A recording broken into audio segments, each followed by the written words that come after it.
ৰাহুল গান্ধীয়ে পইচা যদি দিছে ভাল কথা। যদি সংবাদ মাধ্যমে আমাক কৈছে, আপুনি কৈছে যে ৰাহুল গান্ধীক ভূপেন বৰাই স্মাৰক পত্ৰ দিছে, সঁচাই নেকি? যদি ৰাহুল গান্ধীয়ে যদি কিবা দিব পাৰে এইটো বিৰাট ভাল কথা। আমি স্বাগতম জনাম। যদি ৰাহুল গান্ধীয়ে কিবা দিয়ে আমি স্বাগতম জনাম।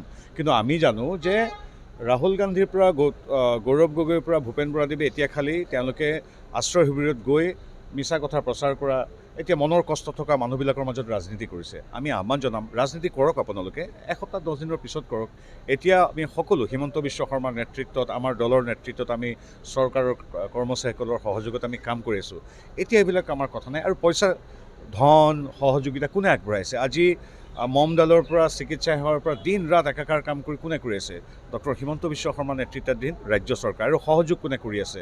মোদী ডাঙৰীয়াৰ নেতৃত্বাধীন কেন্দ্ৰীয় চৰকাৰে। আমি সেইকাৰণে আমি এতিয়া বৰাক ভেলীত আমাৰ সকলোতে আমাৰ বিধায়ক, আমাৰ সাংসদ আছে, আমি কাম কৰিছোঁ। তেওঁলোকে আহি আশ্ৰয় শিবিৰত ফটো তোলে, এনেকৈ সন্মানীয় সংবাদ মাধ্যমৰ আগত কথা কৈ যায়, আমাৰ গালি পাৰি গুচি যায়। কিন্তু আমি সেই গালি খাবলৈ এতিয়া সাজু। আমি তেওঁলোকৰ কথাত ৰিয়েক্ট নকৰোঁ। এতিয়া আমি কাম কৰিম, ৰাইজৰ লগত থাকিম। আৰু খালি এটাই অনুৰোধ, কিমান মানুহখিনি কষ্ট হৈ আছে, এতিয়া ৰাজনীতি নকৰিব। আৰু যিখিনি চৰকাৰী চাকৰিয়ালে, প্ৰশাসনে ইমান কষ্ট কৰি আছে, 18 ঘণ্টা 20 ঘণ্টা কাম কৰিছে, ডাক্তৰ, নাৰ্ছ, DC অফিচৰ মানুহ, যোগান বিভাগৰ মানুহ, সাধাৰণ চাকৰিয়াল, দলৰ মানুহ, এইবিলাকক এতিয়া ইনচাল্ট কৰিব নাপায়, তাচ্ছিল্য কৰিব নাপায়, পিছত কৰক। আৰু এইটো বৰ ইণ্টাৰেষ্টিং কথা ক'লে যে ভূপেন বৰাদেৱে ৰাহুল গান্ধীক কি কৰিছে? স্মাৰক পত্ৰ দিছে। বাহ, যদি ৰাহুল গান্ধীয়ে যদি সেই স্মাৰক পত্ৰ চাই আমাক যদি কিবা সহায় কৰিব পাৰে কৰক। কিন্তু তেওঁলোকে ফটো তোলা, স্মাৰক পত্ৰ দিয়া আৰু ভাষণ দিয়া, তাৰ বাহিৰে একো নাই।